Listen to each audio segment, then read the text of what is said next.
Hola, ¿qué tal? Muy buenas. Mi nombre es Ángel Martínez, yo soy formador consultor en Sistema de Gestión de la Calidad e Inocuidad Alimentaria y hoy en cuestión vengo a traerte un vídeo cortito en Gestema Televisión en el que vamos a enseñarte cómo deberías utilizar un árbol de decisiones para poder aplicarlo en el sistema APPCC.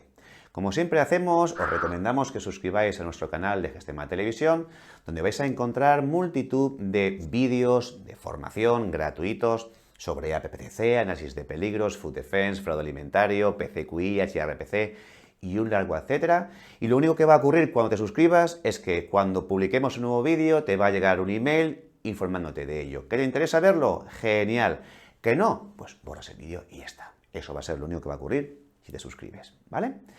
Evidentemente, fijaos, vamos a empezar ya con lo que es el contenido de este pequeño vídeo en el que os vamos a explicar primero qué es un árbol de decisiones y luego cómo se utiliza.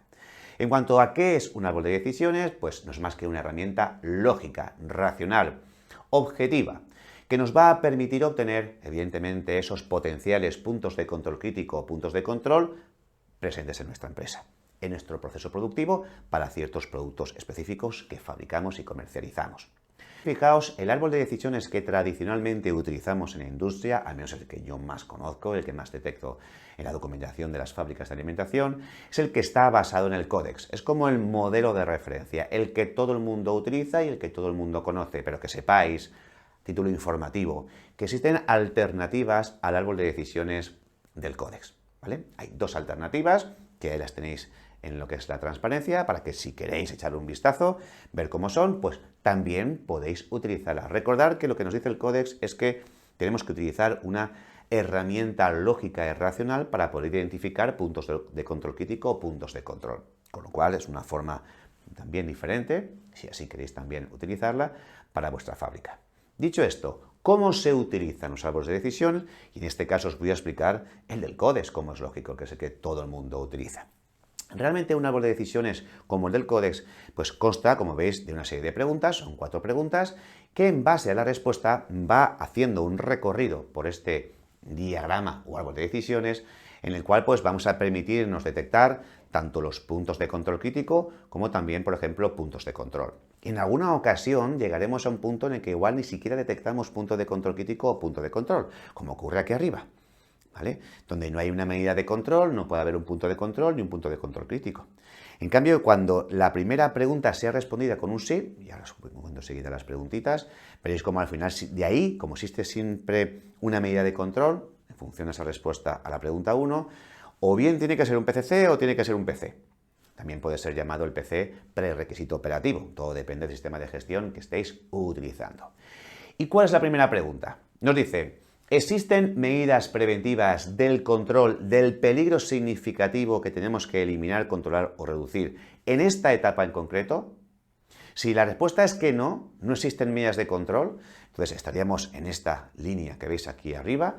La siguiente pregunta, que sería como la pregunta 5, pero realmente pues es como una pregunta P1.1, ¿se necesita control en esta fase por un tema de inocuidad? Como consecuencia de garantizar la inocuidad, pues si no existen medidas preventivas, pero sí que se requiere, entonces evidentemente nos dice, oye, pues cambia el procesado, cambia tu diagrama de flujo, cambia el producto, incluso si fuese necesario, porque si no tienes medida de control, pero la hace falta, tienes que ponerla, ¿vale? En cambio, si la respuesta hubiese sido que no hay medida de control para ese periodo significativo en esa etapa, pero tampoco hace falta por temas de inocuidad, pues hasta ahí hemos llegado, se quedaría aquí, ¿vale? Ahí pararíamos, ¿vale? La vía quizás más interesante es cuando la respuesta a esa primera pregunta es sí, es decir, ¿en esta etapa existen medidas de control para el periodo significativo que hemos identificado? Sí que existen, ¿vale? Y esa etapa, fijaos, esa fase ¿se ha creado específicamente para conseguir eliminar, controlar, reducir ese peligro a unos niveles de inocuidad garantizados? Si es que sí, ya está claro. ¿Esa etapa se ha puesto a propósito para eso? Sí. Punto de control crítico. ¿O no? También podría ser. Esa etapa no ha sido diseñada específicamente para eso.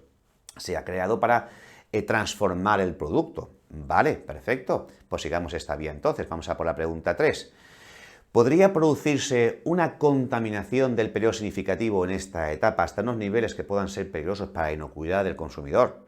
¿O podría incluso aumentar? Si es que no, entonces ahí paramos. Y esto va a ser un punto de control, ¿vale? Simplemente.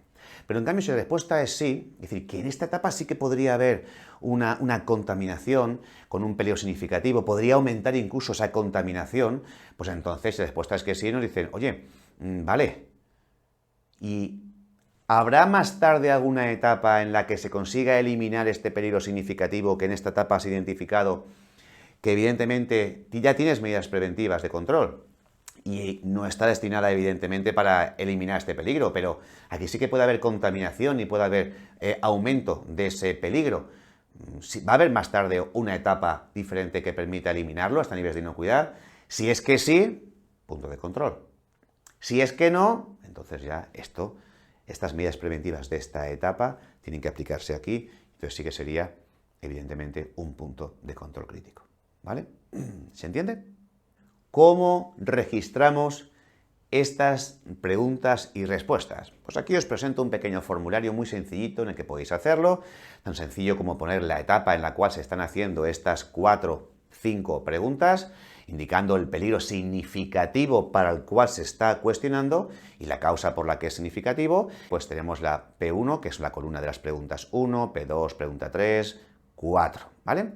En función de la pregunta y la respuesta y el camino y el sendero que va recorriendo por ese árbol de preguntas y respuestas, pues entonces detectamos puntos de control crítico o puntos de control, o a lo mejor nada, ¿vale? Que puede ocurrir que no sea nada, ¿ok? Dicho esto, aquí tenéis un pequeño ejemplo de cómo se podría representar el cuadro de gestión que os he enseñado antes, donde aparecería, por ejemplo, a la izquierda una etapa, los peligros y su causa, que son significativos, porque, insisto, solamente se tienen que tratar los significativos en un árbol de decisiones. Tenemos las diferentes preguntas que hemos visto antes. ¿Existen medidas preventivas para ese peligro significativo en esa etapa? Sí, ¿vale? Entonces, si existen medidas preventivas, ¿esto se ha hecho específicamente para eliminar, reducir, controlar un peligro hasta niveles de inocuidad? No, esa etapa no se ha hecho para eso, esa etapa tiene otro objetivo, ¿vale? ¿Y puede producirse contaminación del peligro significativo? ¿Puede aumentar, evidentemente, en las condiciones donde en esa etapa se están produciendo? Sí, vale. ¿Y puede que haya una etapa posterior que elimine, controle y reduzca ese peligro hasta unos niveles de inocuidad? No, no la hay. Pues entonces ya nos sale como que es un punto de control crítico, ¿vale? Esta sistemática idéntica en las siguientes etapas en las que aparecen peligros significativos con sus causas, ¿vale? Dicho esto, espero que se entienda. Con esto, pues ya podríamos avanzar en la sistemática de la PPCC con las diferentes aplicaciones de los principios en los cuales para cada periodo significativo del PCC hay que fijar límites críticos, un sistema de vigilancia, establecer medidas correctoras, hacer un cuadro de gestión para ese punto de control crítico, punto de control, con unas verificaciones específicas para que todo garantice que funciona. ¿De acuerdo? Dicho esto, hemos terminado. Gracias por vuestra atención y hasta pronto.